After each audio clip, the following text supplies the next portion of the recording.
परमेश्वर का नाम की महिमा हो। मुझे सुनने वाला प्रत्येक भाई बहनों को जल्दी आने वाला प्रभु यीशु मसीह का प्यारा मीठा नाम में मेरा हमारा प्यार भरा नमस्कार। हम लोग एफिसियों का पत्री से हम लोग इन दिनों में हम लोग सीखने के लिए हम लोग प्रयास करता है। और पिछले सप्ताह में हम लोग इंट्रोडक्शन का तौर पे कुछ बात हम लोग इस पत्री के बारे में हम लोग देख रहे थे, खास करके एफेसुस शहर के बारे में और उधर का कलीसिया के बारे में। और ये सब हम लोग पिछले सप्ताह में हम लोग और इस पत्री के बारे में भी कुछ इंट्रोडक्शन के तौर पे कुछ बातों को हम लोग देखा है। और उसका आउटलाइन रूपरेखा भी हम लोग पिछले सप्ताह हम लोग देखे हैं। और उसके बाद एक और दो पद हम लोग पढ़े थे पिछले सप्ताह। और उसका इस पत्री का इंट्रोडक्शन के तौर पर हम लोग वो भी हम लोग पिछले सप्ताह थोड़ा हम लोग मनन किया, इसलिए वो सब बातों में मैं दोहराने के लिए नहीं चाहता है। अभी आज हम लोग इसका तीसरा पद से हम लोग देखेंगे और इसका तीसरा पद हम लोग पढ़ेंगे। एक अध्याय एफिसियों का पत्री, एक अध्याय उसका तीसरा पद। हमारे प्रभु यीशु मसीह के परमेश्वर और पिता का धन्यवाद हो कि उसने हमें मसीह में स्वर्गीय स्थानों में सब प्रकार की आत्मिक आशीष दी है। जैसा पिछले सप्ताह में हम लोग देखा, इस पत्री का जो थीम है, जो मुख्य विषय है कि मसीह में हमारा धन, वो विषय हम लोग इस पत्री का मुख्य विषय बोलकर हम लोग देख सकते हैं। और ये तीसरा पद में इंट्रोडक्शन के बाद में पौलुस सीधा इस विषय को, इस मुख्य विषय को वो प्रस्तुत करता है और वो हम लोग इधर हम देख सकता है। और इसलिए ये पत्री का मुख्य विषय ये है। और हम लोग देखने से जिस भाषा में ये पत्री लिखा है, ग्रीक भाषा में, यूनानी भाषा में ये पत्री लिखा है, इसमें हम लोग देखने से इसका 3 से 14 तक पद एक ही सेंटेंस है, एक ही सेंटेंस के तौर पे हम लोग देख सकते हैं। और इसी प्रकार ऐसा लंबे सेंटेंस और भी हम इस पत्री में हम लोग देखने के लिए मिलता है। एक अध्याय 15 से 23 तक वो भी एक ही सेंटेंस है। 2 अध्याय 1 से 7 तक एक सेंटेंस है। 3 का 1 से 13 तक एक सेंटेंस है। और 3 का 14 से 19 तक एक सेंटेंस है। और इसी प्रकार लंबे लंबे सेंटेंसों से जो भरे हुए हैं ये एफिसियों का पत्री। और हम लोग ऐसे एफिसियों का पत्री हम लोग ऐसे पढ़ने से जल्दी हम लोग को समझ में नहीं आएगा, क्योंकि उतना उतना जो गहरा विषयों को इसमें हम लोग देख सकता है।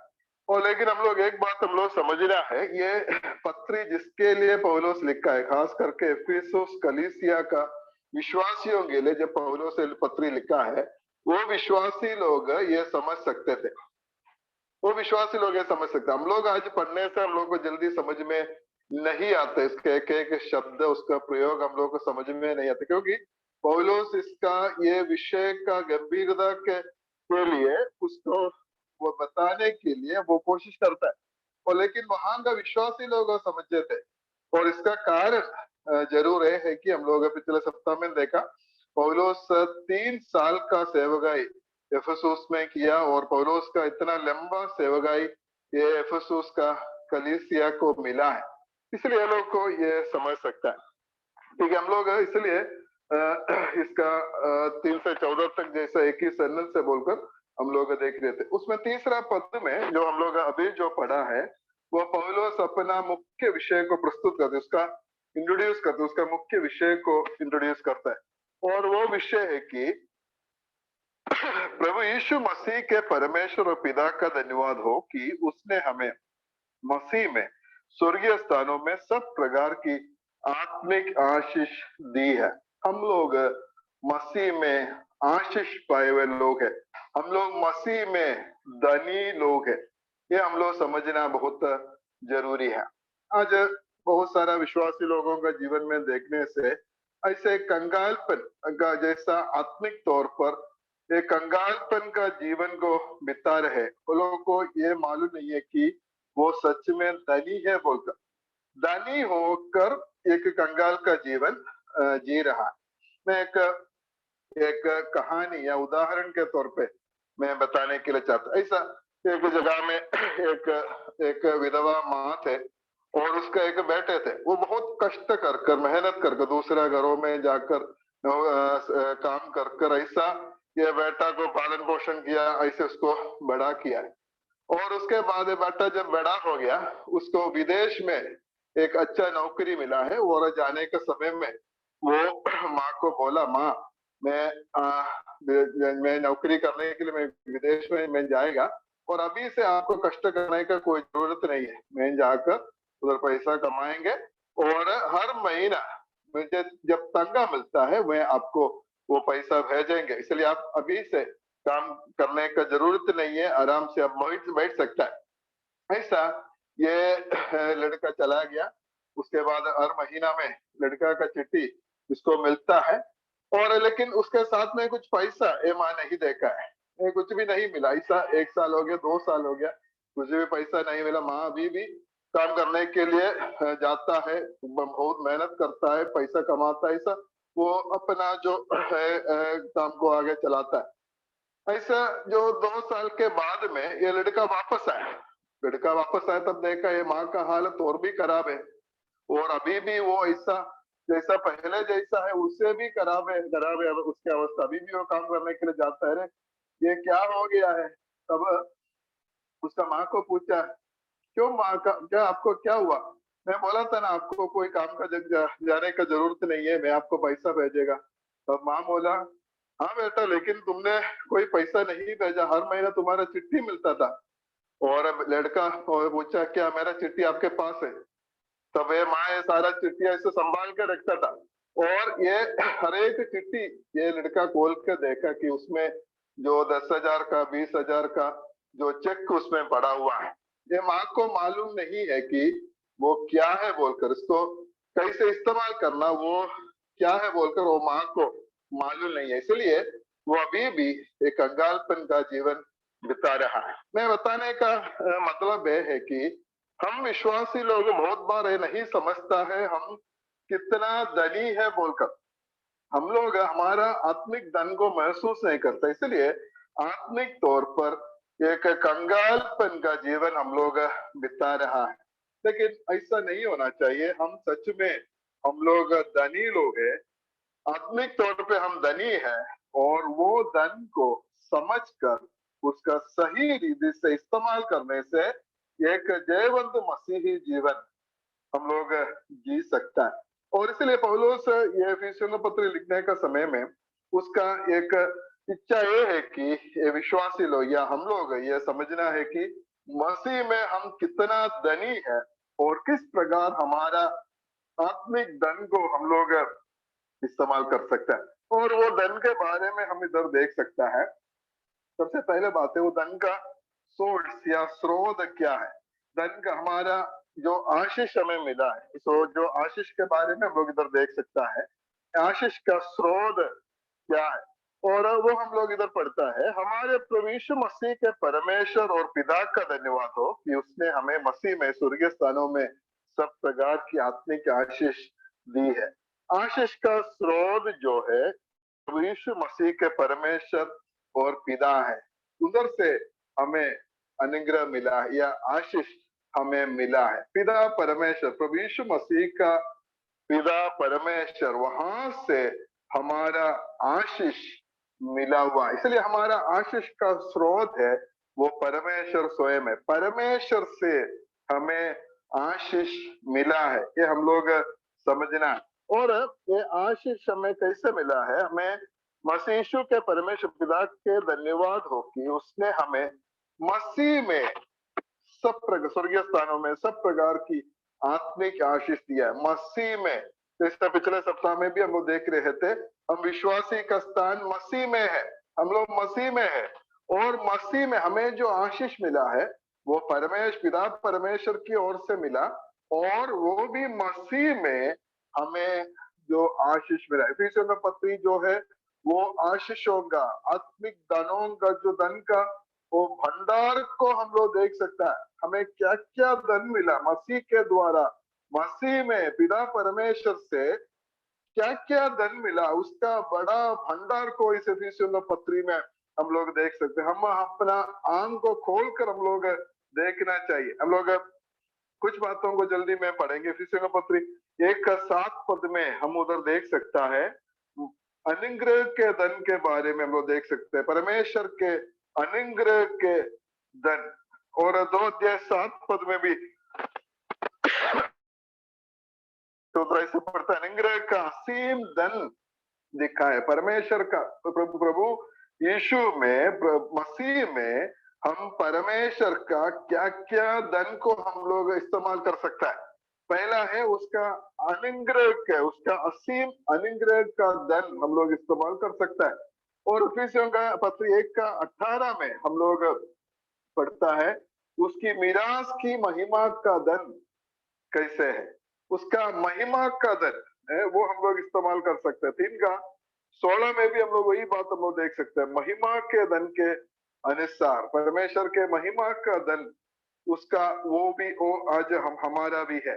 और इफिसियों का पत्री 2:4 हमें मालूम है और हम लोग देख सकता है, परमेश्वर ने जो दया का धनी है, परमेश्वर दया का धनी है।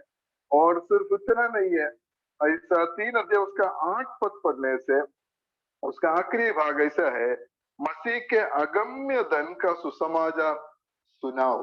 ऐसा परमेश्वर का उस जो धन है, उसका बड़े धन और उसके बारे में इस पत्री में हम लोग देख सकते हैं।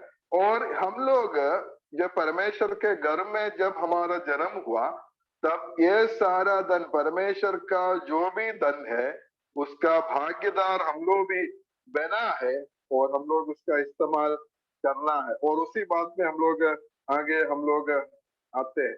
और इधर हम लोग देख सकते हैं, पहले बात है कि आप जो हमारा जो आशीष का स्रोत वो परमेश्वर है। और दूसरा हम लोग देख सकते हैं क्या क्या आशीष हमें मिला है, क्या क्या आशीष हमें मिला है। और इधर हमें क्या पढ़ता है, जो तीसरा पद में हम पढ़ा है, हमें मसीह में स्वर्गीय स्थानों में सब प्रकार की आत्मिक आशीष दी है। सब प्रकार के आत्मिक आशीष दिए, ऑल ब्लेसिंग, एवरी ब्लेसिंग्स, सब प्रकार की आत्मिक आशीष दी है। इसका मतलब कुछ भी आशीष छोड़ा नहीं है, सारा आशीष हमें मिला, सब प्रकार की आशीष हमें मिला है, सब आशीष मिला। इसलिए हम आज आशीष पाने के लिए प्रार्थना नहीं करना। ऐसा आज भी हम लोग प्रार्थना करता है कि प्रभु हमें आशीष कीजिए, हमें आशीष चाहिए, ऐसा बोलकर प्रार्थना करते हैं। और हम लोग गाना गाते हैं, आशीष तुझसे चाहते हैं। क्या हमें जब सारा आशीष मिल चुका है तो हम क्यों आशीष को चाहता है? हमारा जो आशीष मिला है उसको हम लोग इस्तेमाल करना है, इस्तेमाल करके हम लोग उसका फायदा हम लोग उठाना जरूरी है। हमें सब प्रकार की आत्मिक आशीष हमें मिला है, इसलिए सब सारा आशीष हमें मिला। अगर मुझे आशीष कीजिए बोलकर हम प्रार्थना करता है, और उससे अच्छा है कि मुझे उद्धार पाना है बोलकर प्रार्थना करना। अगर उद्धार पाया है तो हमें आशीष मिला है, और वो आशीष है सब प्रकार की आत्मिक आशीष हमें मिल चुका है। इसलिए हमें सब प्रकार की आत्मिक आशीष हमें दिया है। और तीसरा बात है, और उस आशीष के विशेषता है, कैसे आशीष हमें मिला है, सब प्रकार की आत्मिक आशीष दिया है। हमें मिला हुआ जो आशीष है वो संसारिक नहीं है या शारीरिक आशीष नहीं है, हमें आत्मिक आशीष हमें दिया हुआ है। आज ऐसा बहुत सारे लोग प्रचार करता है, प्रभु यीशु मसीह पर विश्वास करो तो तुम्हें चंगाई मिलेगा, तुम्हें घर मिलेगा, तुम्हें आशीष मिलेगा, इस दुनिया में बहुत कुछ मिलेगा बोलकर प्रचार करने वाला बहुत कुछ है।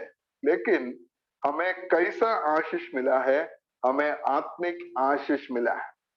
इस संसार के बात, संसार के जो आशीष हमें नहीं मिला, जो प्रभु विश्वास योग्य है, प्रभु को विश्वास करने से प्रभु हमारा सारा जरूरत को पूरा करेगा। ऐसा वचन में लिखा है, क्या खाएगा क्या पिएगा उसका चिंता नहीं करना है, और पहले हम परमेश्वर के राज्य और धार्मिकता को खोजने से ये सब कुछ जो हमारा जरूरत सब कुछ प्रभु देगा। यह सब प्रभु का वायदा है। लेकिन जो आशीष हमें मिला है वो आत्मिक आशीष है। और आत्मिक आशीष पाए हुए एक विश्वासी संसारिक आशीषों के पीछे कभी नहीं जाएगा, उसके ऊपर कभी चिंता नहीं करेगा। एक उदाहरण के तौर पे हम लोग देखने से और बोलने से, अभी हम लोग हमारा बाहर या घर के बाहर हम लोग जाकर ऊपर आकाश की ओर देखने से, अभी कोई जाकर नहीं देखना है, वो ऊपर की ओर देखने से हम लोग तारागण को देखता है। आकाश में बहुत सारा तारागण है और चंद्रमा है, ये सब कुछ हम लोग देख सकता है। और दिन में हम लोग देखने से ये तारागण को नहीं देखता है। क्या दिन में तारागण आकाश में नहीं रहता है क्या? जरूर रहता है, लेकिन क्यों हम लोग नहीं देख पाता है? क्योंकि सूरज का जो रोशनी है, जब सूरज का रोशनी है तब ये तारागण का जो जो ये है हमें इतना हमें देख नहीं सकता। इसी प्रकार जिनको आत्मिक आशीष मिला है, जिनको आत्मिक आशीष जिन्होंने पाया और उसका इस्तेमाल करता है, वो संसारिक आशीषों का पीछे कभी नहीं जाएगा है और उसमें कभी भी मन नहीं लगाएंगे है। और इसलिए हमें जो मिला हुआ आशीष है, आत्मिक आशीष है, वो क्या क्या आशीष है वो हम लोग समझना बहुत जरूरी है। और उसके बाद में हम लोग देख सकता है कहाँ के आशीष हमें मिला है। स्वर्गीय स्थानों में सब प्रकार की आत्मिक आशीष हमें मिला है। स्वर्गीय स्थानों में सब प्रकार के आत्मिक आशीष हमें मिला है। और हमारा स्वर्गीय स्थानों का स्वर्गीय आशीष हमें मिला है बोलकर हम लोग समझना बहुत जरूरी है। और एक मसीही का जीवन हम लोग देखने से उसका सब कुछ स्वर्ग में जो केंद्रीकृत है, सब कुछ स्वर्ग में संडेड है, स्वर्ग में है उसका सब कुछ। वो हम लोग देखने से क्या है उसका हम लोग फिलिपियों का पत्री 3:20 में हम लोग पढ़ता है, हमारा स्वदेश स्वर्ग पर है और हाँ हम एक उद्धारकर्ता प्रभु यीशु मसीह को वहां से आने का बाट जो रहा है। एक विश्वासी का, एक मसीही का स्वदेश नागरिकता जो है वो स्वर्ग में है। और सिर्फ उतना नहीं है, हमारा हमारा नाम स्वर्ग में लिखा है। लूका 10:20 में हम लोग पढ़ते हैं, इससे आनंदित मत हो कि आत्मा तुम्हारे वश में है, परंतु इसमें आनंदित हो कि तुम्हारे नाम स्वर्ग पर लिखा है। हमारा नाम स्वर्ग में लिखा है। शायद दुनिया में हमारा नाम बहुत जगह में हो सकता है, नहीं हो सकता है, लेकिन प्रभु बोलता है कि तुम्हारा नाम स्वर्ग में लिखा है, उस पर आनंदित होना बहुत जरूरी है। और सिर्फ उतना नहीं है, हम लोग देख सकता है मत्ती 6:9 में जब चेलों को प्रार्थना करने के लिए प्रभु यीशु मसीह सिखाया, और उधर ऐसा हम लोग देख सकता है कैसे हम प्रार्थना करना है। तुम इस रीति से प्रार्थना किया करो, ये हमारे पिता तू जो स्वर्ग में है। हमारा पिता भी कहाँ में है? स्वर्ग में है। हमारा पिता स्वर्ग में है और इसलिए हमारा जो स्वदेश स्वर्ग में है, हमारा नाम स्वर्ग में लिखा है, हमारा पिता स्वर्ग में है। और इफिसियों का पत्री 2:6 में हम लोग पढ़ता है कि हमें और मसीह यीशु में उसके साथ उठाया और स्वर्गीय स्थानों में उसके साथ बैठाया। एक विश्वासी को आत्मिक तौर पर स्वर्ग में मसीह के साथ हम लोग को बैठाया भी है। और पत्रस का पहला पत्री 2:11 हम लोग पढ़ने से इस दुनिया में हम लोग कैसे रहता है। हे प्रियो, मैं तुमसे विनती करता हूं कि तुम अपने आप को परदेशी और यात्री जानकर उन सांसारिक अभिलाषाओं से जो आत्मा से युद्ध करता है बचे रहो। एक विश्वासी का सब कुछ स्वर्ग में है, उसका उसका स्वदेश, उसका नाम और उसका पिता और वो सब कुछ स्वर्ग में है। तब इस दुनिया में हम लोग कौन है? यात्री है और परदेशी है। ये समझकर हम लोग इस दुनिया में हम लोग रहना है। और सिर्फ उतना नहीं है कि हमें हमारा आशीष भी स्वर्गीय स्थानों का आशीष हमें मिला है और इसलिए हमारा नजर भी हमेशा, हमारा ध्यान भी हमेशा स्वर्ग का होना जरूरी है। कोलोसियों का पत्र 3 उसका 1 और 2 पद हमें मालूम है, उधर ऐसे लिखा है, जब तुम मसीह के साथ जिलाए गए तो स्वर्गीय वस्तुओं की खोज में रहो, जहाँ मसीह विद्यमान है और परमेश्वर के दाहिने ओर बैठा है, पृथ्वी पर की नहीं परंतु स्वर्गीय वस्तुओं पर ध्यान लगाओ। हम लोग इस दुनिया के ऊपर, हमारा सब कुछ स्वर्ग में है, इसलिए दुनिया के वस्तुओं के ऊपर ध्यान देने वाला नहीं है, स्वर्गीय वस्तुओं के ऊपर हम लोग ध्यान देना बहुत जरूरी है। और इसलिए एक विश्वासी स्वर्ग का है और स्वर्ग से हमें सब कुछ मिला और स्वर्ग का उसका वो स्वर्गीय वस्तुओं का ध्यान लगाकर हम लोग आगे बढ़ना। और इसलिए हमारा आशीष भी, हमें जो आशीष, आत्मिक आशीष मिला है, वो भी हमें स्वर्ग का, स्वर्गीय स्थानों का, ये सब प्रकार की आत्मिक आशीष हमें मिला है। और इसलिए हमारा जो आशीष है, हमें जो मिला हुआ आशीष आत्मिक आशीष है, शारीरिक या संसारिक आशीष नहीं है। और वो आशीष का विशेषता है स्वर्गीय आशीष है, इस दुनिया का आशीष नहीं है और वो स्थायी है, ऐसा जल्दी नष्ट होने वाला नहीं है, हमेशा हमेशा रहने वाला जो आशीष हमें मिला है। और इसलिए तो हम आशीष पाए हुए लोग हैं, तो आशीष को समझकर हम लोग एक जीवन हम लोग जीना। और अभी हम लोग उसका 4 से 13 पद तक हम लोग पढ़ने से, अभी तीसरा पद में पौलुस अपना विषय, अपना मुख्य विषय जो है उसका जो प्रस्तुत किया, और उसके बाद में 4 से लेकर 13 अध्याय तक पढ़ने से वहां का विषय हम लोग देख सकते हैं। वहां का विषय है कि परमेश्वर से हमें क्या क्या आशीष मिला। पिछले सप्ताह हम लोग वो रूपरेखा में हम लोग वो देखा था, परमेश्वर से हमें क्या क्या आशीष मिला, वो हम लोग 4 से 13 पद तक हम लोग देख सकते हैं।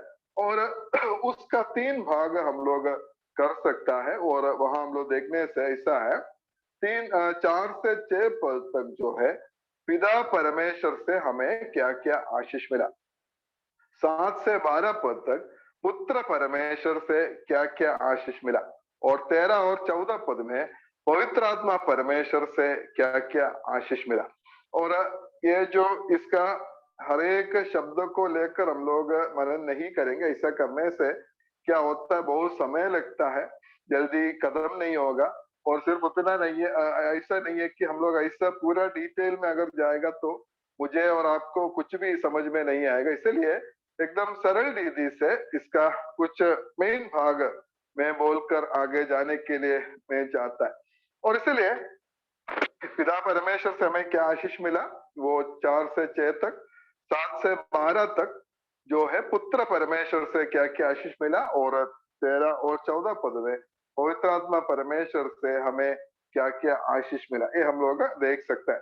उसमें पहला भाग में हम लोग आएंगे, 4 से 6 तक पद है, पिता परमेश्वर से हमें क्या क्या आशीष मिला, तो हम लोग पढ़ेंगे।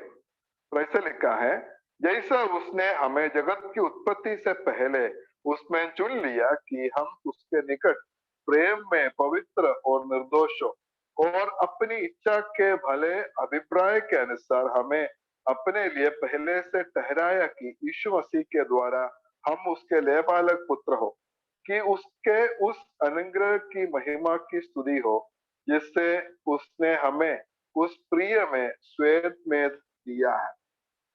पिता परमेश्वर से हमें क्या क्या आशीष मिला, 3 बातों को हम लोग देखेंगे। और पहला जो आशीष हमें मिला है, हम लोग उसका 4 पद में हम देख सकते हैं। जैसा आज हम लोग जब प्रार्थना किया है तो उस समय हम लोग वो याद किया है कि हमें जगत की उत्पत्ति से पहले उसमें चुन लिया है। पहला आशीष हमें जो पिता परमेश्वर से मिला हुआ पहला आशीष है कि फिर हमें पिता परमेश्वर क्या किया है, हमें चुन लिया है, वो हम लोग देख सकते हैं। और परमेश्वर का चुनाव के बारे में, परमेश्वर कैसे हमें चुना है, इसके बारे में हम लोग देखने से हमें बहुत आश्चर्य लगता है, हमें समझ में नहीं आता है। ऐसा बात है कि परमेश्वर हमें चुन लिया है। और यूहन्ना 15 का 16 में हम ऐसे पढ़ते हैं, तुमने मुझे नहीं चुना परंतु मैंने तुम्हें चुना है। परमेश्वर का चुनाव का विशेषता है, हम परमेश्वर को नहीं चुना। हम बोलेगा कि हम ऐसा सुसमाचार सुना, और हम प्रभु को अपना दिल में ग्रहण किया और इसलिए मैं परमेश्वर का संतान हो गया। लेकिन ऐसा नहीं है, हम परमेश्वर को नहीं चुना है, लेकिन उसका पहले परमेश्वर हमें चुना है। परमेश्वर हमें चुना, हम परमेश्वर को नहीं चुना है। और इसलिए परमेश्वर हमें चुना। और रोमियो का पत्री 3 का 10 और 11 पद में हम क्या पढ़ता है, जैसा लिखा है, कोई धर्मी नहीं, एक भी नहीं, कोई समझता नहीं, कोई परमेश्वर का खोजने वाला नहीं, परमेश्वर को खोजने वाला कोई नहीं है। और इसलिए परमेश्वर हमें चुना। और उसके साथ में थिस्सलुनीकियों का पहला पत्री 1 अध्याय 4 पद उधर ऐसे लिखा है, ये भाइयों परमेश्वर के प्रिय लोगों, हम जानते हैं कि तुम चुने हुए हो, तुम चुने हुए हो, परमेश्वर हमें चुना है बोलकर ये सब जगह में हम लोग देख सकते हैं। परमेश्वर हमें चुना है। आज हम परमेश्वर के संतान है या परमेश्वर का पीछे हम लोग चलता है, प्रभु हम लोग प्रभु पर विश्वास किया है, एक मसीही जीवन हम लोग जी रहा है, तो उसका पहला कारण ये है कि परमेश्वर हमें चुना। परमेश्वर का चुनाव वो कितना बड़ा है। और हम लोग इधर देख सकते हैं परमेश्वर हमें कब चुना है। कब चुना है, हम इधर पढ़ता है कि उसने हमें जगत की उत्पत्ति से पहले उसमें चुन लिया है। जगत की उत्पत्ति से पहले परमेश्वर हमें चुना है। बहुत बार मैं एफिसियों का पत्र पढ़ा है और ये पद बहुत बार पढ़ा है और बहुत सारा जो प्रभु के दासों से भाषण सुना है, लेकिन अभी तक मुझे ये बात समझ में नहीं है कैसे परमेश्वर मुझे चुना। वो जगत की उत्पत्ति से पहले, जगत की उत्पत्ति मतलब परमेश्वर जब इस दुनिया जब नहीं था, परमेश्वर सृष्टि का कर्म शुरू नहीं किया और कुछ भी नहीं था उस समय, क्या था, सिर्फ शून्य था, कुछ भी नहीं था, सिर्फ परमेश्वर था। और उस समय जब कुछ भी नहीं था, वैसा समय जगत की उत्पत्ति से पहले परमेश्वर मुझे और आप लोगों को परमेश्वर चुना है। परमेश्वर जगत की उत्पत्ति से पहले हमें चुना। और बहुत बार हम लोग ये बात को याद करता है आराधना के समय में और अलग अलग समय में हम लोग ये बात को जब लोग याद करता है कि परमेश्वर के चुनाव के बारे में, परमेश्वर हमें चुना और जगत की उत्पत्ति से पहले परमेश्वर हमें चुना। ये तो अच्छा बात है, लेकिन प्रश्न है कि ये है कि परमेश्वर क्यों हमें चुना। परमेश्वर कुछ भी किया है तो उसका पीछे एक उद्देश्य है। बिना उद्देश्य से परमेश्वर कुछ भी नहीं किया। हम लोग पूरा बाइबल में हम लोग देखते हैं परमेश्वर कोई भी काम किया है तो उसका पीछे परमेश्वर का कुछ ना कुछ उद्देश्य है। और परमेश्वर हमें इतना विशेष तौर पे विशेष रीति से अगर चुना है तो, और अगर परमेश्वर हमें जगत की उत्पत्ति से पहले चुना है तो जरूर परमेश्वर का कुछ विशेष उद्देश्य, वो उद्देश्य के लिए और परमेश्वर हमें चुना है। और वो उद्देश्य क्या है, पर्पस ऑफ इलेक्शन, हमें चुनने का उद्देश्य क्या है, वो भी इधर लिखा है। उधर हम लोग क्या पढ़ता है, जैसा उसने हमें जगत की उत्पत्ति से पहले उसमें चुन लिया कि हम उसके निकट प्रेम में पवित्र और निर्दोष। क्यों हमें परमेश्वर जगत की उत्पत्ति से पहले चुना है, इसका कारण है कि हम उसके निकट प्रेम में पवित्र और निर्दोष होने के लिए, हम पवित्र और निर्दोष होने के लिए परमेश्वर हमें चुना। और पहले बात है कि पवित्र और निर्दोष दोनों हम लोग ऐसे देखने से दोनों का एक ही मतलब जैसा हमें लगता है, लेकिन दोनों का अलग अलग मतलब है। और पहला है कि हमें पवित्र करने के लिए, हम लोग पवित्र होने के लिए परमेश्वर हमें चुना है। और पवित्रता का मतलब बाइबल में हम लोग देखने से अलग होना या अलगावट का जीवन, अलग करना, ये सब उसका मतलब बोलकर हम लोग देख सकते हैं। और पिछले सप्ताह में हम लोग देखा था कि एफिसियंस का विश्वासी लोगों के बारे में पौलुस ऐसा लिखा है, उन पवित्र और मसीह यीशु में विश्वासी लोगों के नाम जो इफिसुस में है। इफिसुस में रहने वाला पवित्र लोगों के लिए लिखा है। और हम पवित्र लोग हैं, हर एक विश्वासी जो पवित्र लोग, मतलब परमेश्वर हमें अलग किया है, एक स्थानीय तौर पर हम लोग पवित्र है, परमेश्वर हमें अलग किया, हम पवित्र लोग हैं। और ये मतलब हम लोग इधर देख सकते हैं।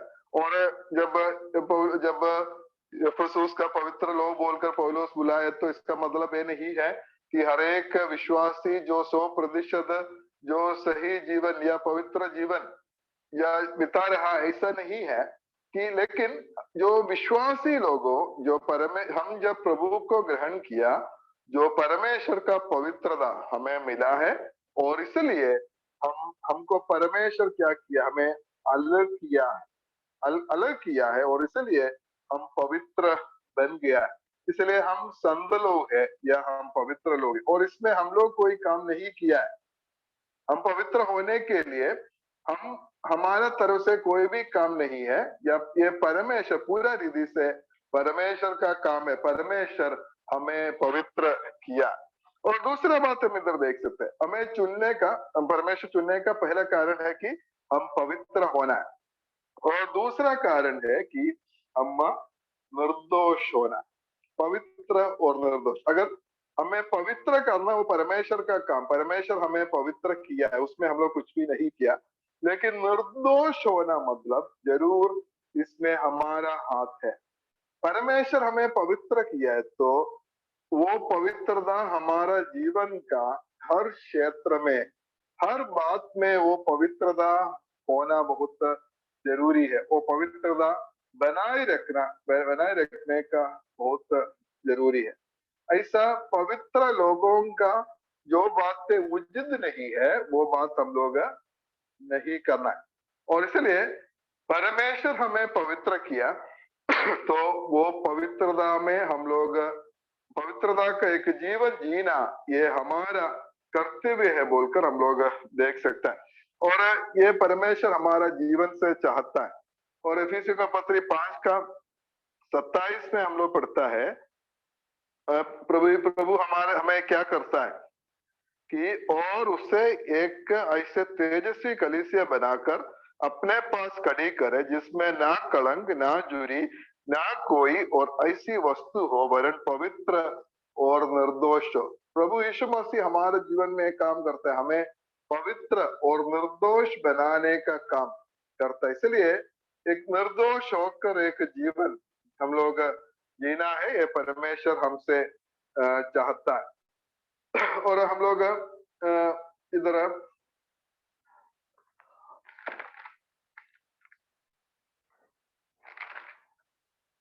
ठीक है, फिलिपियों का पत्री 2 का, फिलिपियों का पत्री 2:15 में हम ऐसे पढ़ता है, ताकि तुम निर्दोष और भोले होकर टेढ़े और हठीले लोगों के बीच परमेश्वर के निष्कलंक संतान बने रहो, जिनके बीच में तुम जीवन का वजन लिए हुए जगत में जलते दीपकों के समान दिखाई देते हो। ये हमारा कर्तव्य है कि हम लोग इस दुनिया में परमेश्वर के निष्कलंक संतान बने रहना है, और जिनके बीच में तुम जीवन का वजन लिए हुए जगत में जलते दीपकों के समान दिखाई देना, ये हमारा जो कर्तव्य है।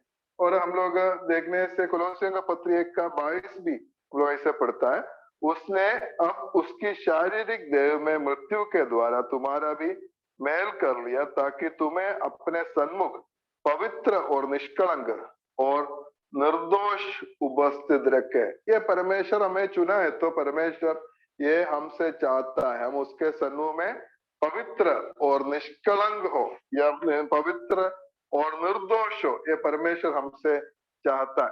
और पत्रस का दूसरा पत्र 3:14 में पढ़ता है, इसलिए है प्रियो, जबकि तुम इन बातों की आस देखते हो, तो यत्न करो कि तुम शांति से उसके सामने निष्कलंक और निर्दोष ठहरो। ऐसा बहुत सारा पद इसके संबंध में हम लोग देख सकता है। और पहला यूहन्ना का पत्री 3:3 में हम लोग पढ़ता है, और जो कोई उस ये आशा रखता है वो अपने आप को वैसा ही पवित्र करता है जैसा वो पवित्र है।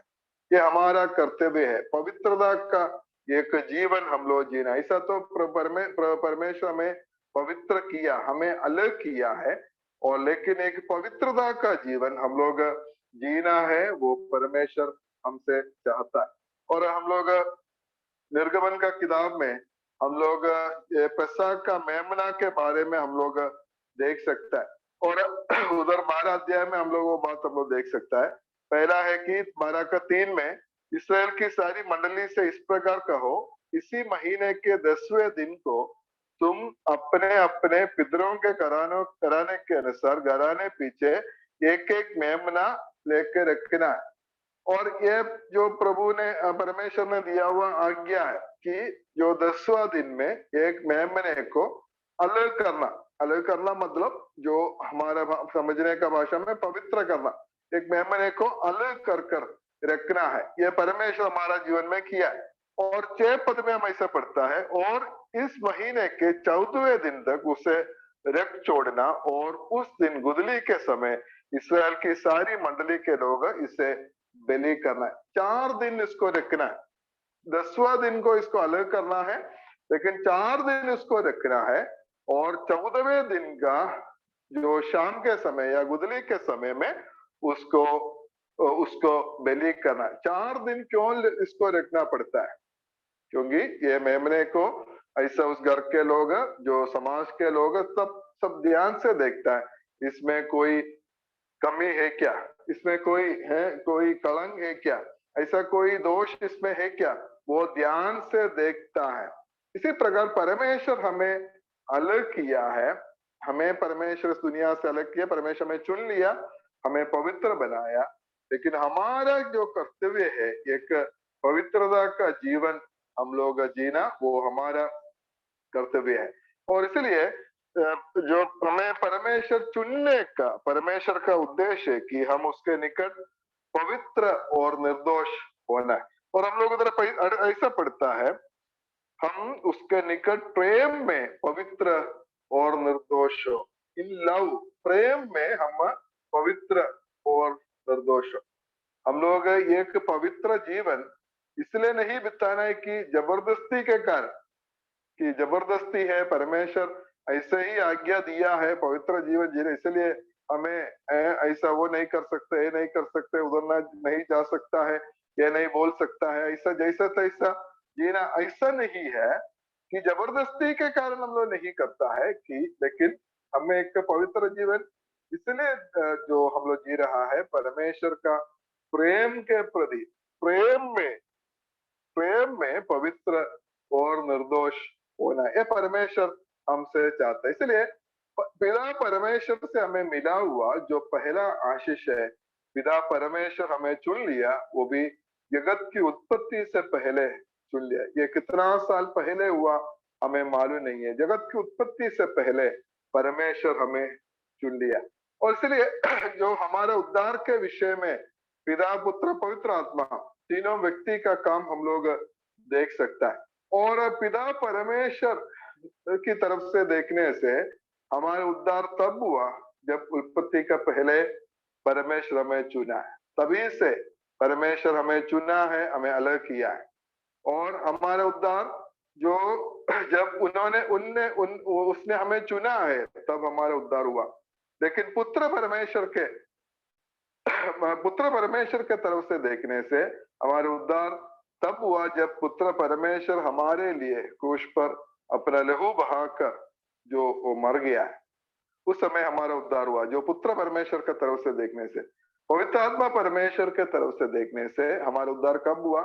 जब पवित्र परमेश्वर हमारा मन में जब काम किया और उस समय हम जब प्रभु यीशु मसीह को अपना जीवन में स्वीकार किया, हमारा पापों को मानकर हम प्रभु यीशु मसीह को जब स्वीकार किया, तब हमारा उद्धार हुआ। इसलिए हमारे उद्धार में परमेश्वर का ये तीनों व्यक्ति उसमें शामिल है। पिता परमेश्वर हमें चुन लिया, जगत की उत्पत्ति से पहले हमें चुन लिया।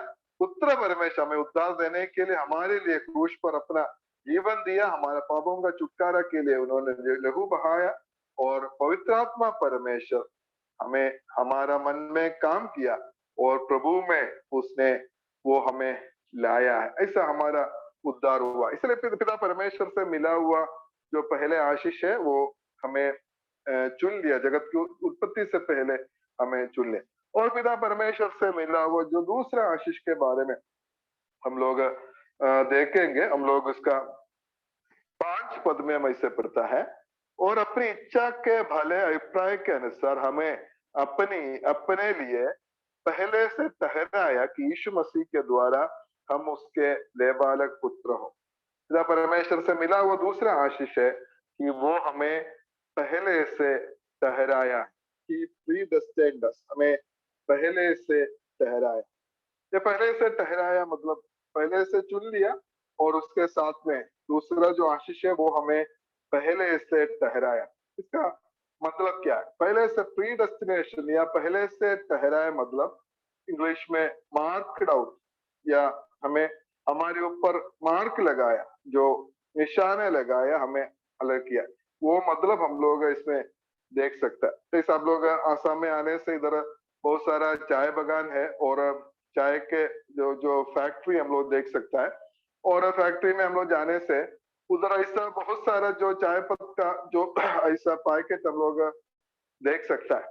और ऐसा समय आता है कि कोई ऑफिसर लोग आकर क्या करता है, कुछ पैकेट के ऊपर मार्क करता है या कुछ निशाना वो लोग लिखता है, और बाकी जो बाकी जो चाय पत्ते के साथ ये भी उधर बैठा हुआ है उधर रखेगा, ऐसा कुछ दिन उधर रहेगा। लेकिन जब समय आएगा तब इसको लेके जाने के लिए जो मार्क किया हुआ चाय पत्ती जो है, शायद कुछ विशेष चाय पत्ती होगा, एक्सपोर्ट क्वालिटी का होगा, बाहर भेजने का होगा, और इसलिए पहले से वो क्या करता है, उसको मार्क करके देखता है। मतलब उसका भविष्य क्या होना, मतलब पहले से ठहरता है, वो मतलब हम लोग इधर हम लोग देख सकते हैं। परमेश्वर हमें पहले से हमारा भविष्य क्या होना है ये परमेश्वर पहले से ठहरा है बोलकर हम लोग देख सकते हैं।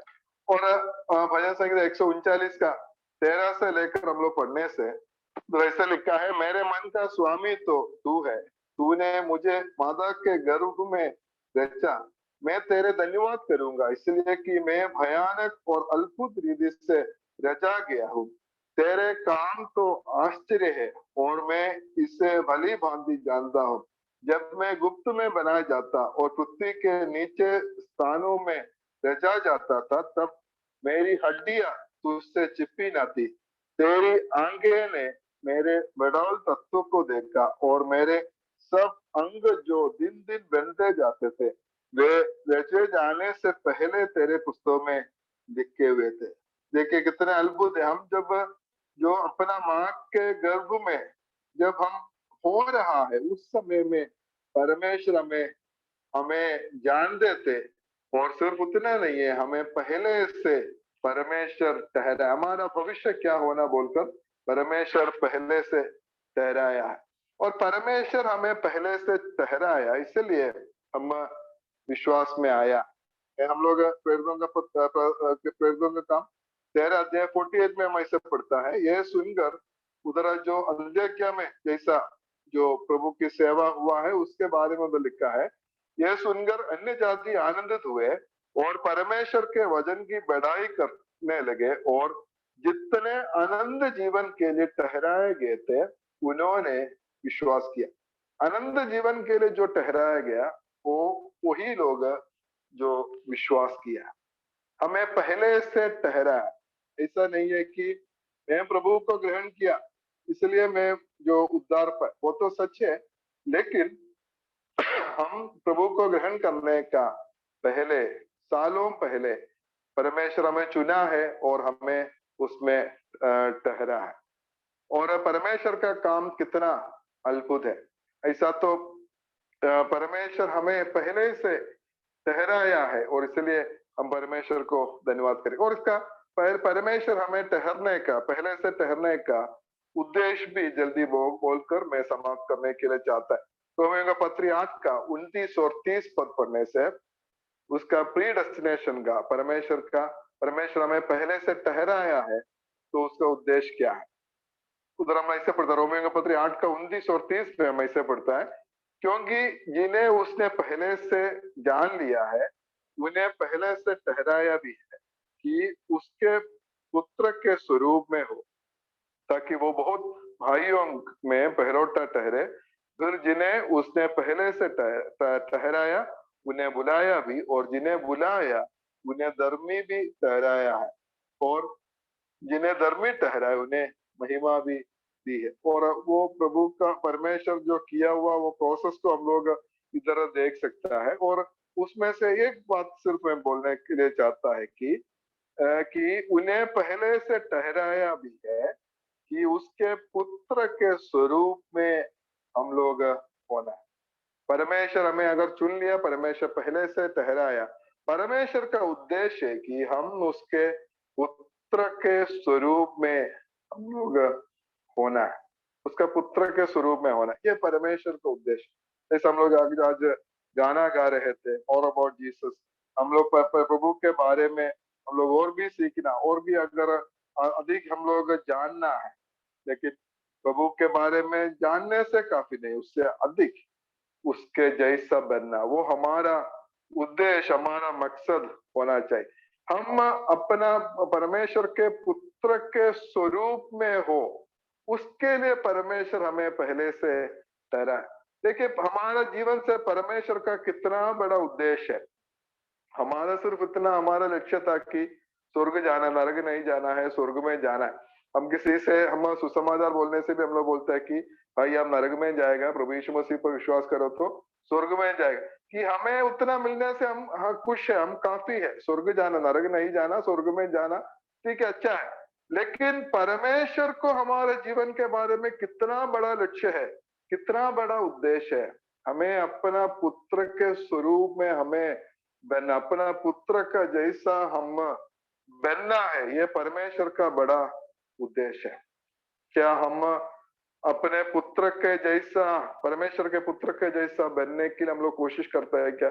ऐसा वो बदलावट हमारा जीवन में दिखाई देता है क्या? ये तो रोज एक दो दिन में होने वाला बात नहीं है, जिंदगी भर हमारा मसीही जीवन जिंदगी भर का एक बहुत बड़ा एक प्रक्रिया है। एक एक दिन हम मसीह में हम लोग बढ़ते जाना, मसीह का जैसा हम लोग होना, हमारा एक लक्ष्य, सबसे हमारा बड़ा लक्ष्य ये है कि मसीह का जैसा बनना, जैसा होना, कि हम लोग प्रार्थना करना, बाइबल करना, चर्च जाना, हम लोग सुसमाचार सुनाना, ये सब कुछ हम लोग करना है। लेकिन ये सब कुछ हमें मसीह जैसा बनने के लिए मदद करना है, वो हमारा सबसे बड़ा लक्ष्य है।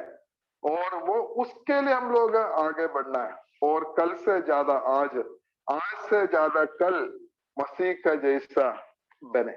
और उसके लिए परमेश्वर हमें सहायता करे। हम जितना भी हम लोग वचन सुनेंगे, जितना हम लोग सीखेंगे, जितना जो भी हम लोग करेंगे, उसके द्वारा हमारा जीवन में परिवर्तन होते जाए, बदलावट हमारा जीवन में होते जाए।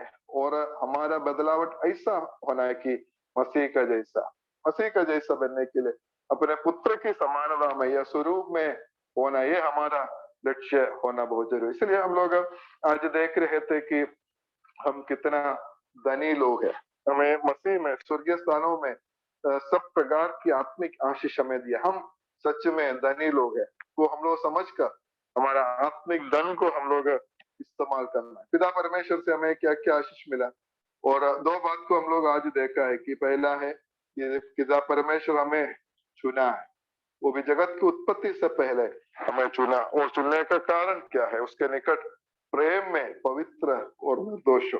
और दूसरा बात है कि पिता परमेश्वर हमें पहले से ठहराया, और ठहराने का, पहले से ठहराने का कारण है कि उसका कारण है कि हम उसके पुत्र के स्वरूप में होना है। ऐसा प्रभु हमें सहायता करे हमारा जीवन में इस प्रकार की बदलावट होने के लिए, प्रभु में आगे बढ़ने के लिए प्रभु हमें सहायता करे। परमेश्वर का नाम की महिमा।